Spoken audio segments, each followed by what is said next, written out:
மட்டக்களப்பில் உள்ள 25 தீவுகளில் இதயமாக காணப்படும் புளியந்தீவில் உள்ள பண்டிதர் வி.சி. கந்தையா நினைவு பூங்காவே இது. மட்டிநகரின் மத்தியில் அமைந்துள்ள இந்த பூங்காவின் நிலையை பாருங்கள். புதர்களும் புற்களும் வளர்ந்து குப்பை கொட்டுகின்ற இடமாக காட்சியளிக்கும் அவல நிலையை பாருங்கள். இந்த மண்ணின் மகனான பண்டிதர் வி.சி. கந்தையா அவர்களின் பெயர் தாங்கி நிற்கும் இந்த பூங்காவின் பெயர் பலகையின் நிலையே இது. முதலில் யார் இந்த பண்டிதர் வி.சி. கந்தையா என்று பார்ப்போம். 1920 ஜூலை 29 மட்டக்களப்பு மண்டூர் கிராமத்தில் புலவர் வினாசித்தம்பி சின்னத்தையார் தம்பதிகளின் மூத்த மகனாக பிறந்து மண்டூர் ஸ்ரீ ராமகிருஷ்ணா வித்தியாலயத்தில் ஆரம்ப கல்வியை பெற்று சுவாமி விபுலானந்தரிடம் ஆங்கிலம், இலக்கியம், பழந்தமிழ் இலக்கியங்கள் போன்றவற்றை துறைபோக கற்று தெளிந்த பண்டிதர் வி.சி. கந்தையா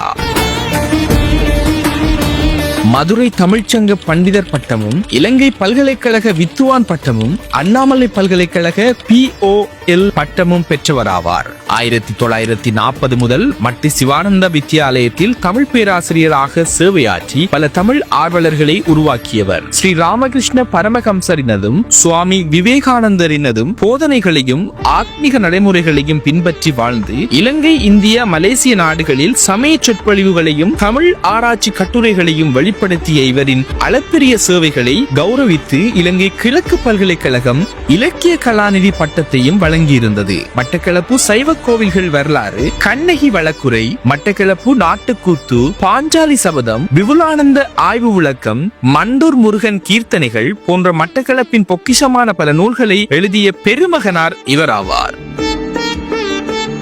சொர்க்க பூமியான மட்டக்களப்பிற்கு மட்டக்களப்பு தமிழகம் எனும் அடையாள பெயரை சூட்டி சைவத்திற்கும் தமிழுக்கும் பணியாற்றி மறைந்த இந்த மண்ணின் மகனான பெருமகனின் நினைவகத்தை புறக்கணிக்கும் போலி தமிழ் தேசிய அரசியலாளர்களும் அரசியல் வியாபாரிகளும் வெளிநாட்டை சேர்ந்தவர்களையும் எமது மொழிக்கோ சமூகத்துக்கோ சம்பந்தம் இல்லாதவர்களையும் தந்தை என்றும் தலைவர் என்றும் சிலை வைத்து பூஜிக்கும் மனோநிலைக்கு எமது மக்களை மாற்றியுள்ளார்கள் என்பது நிதர்சனம்.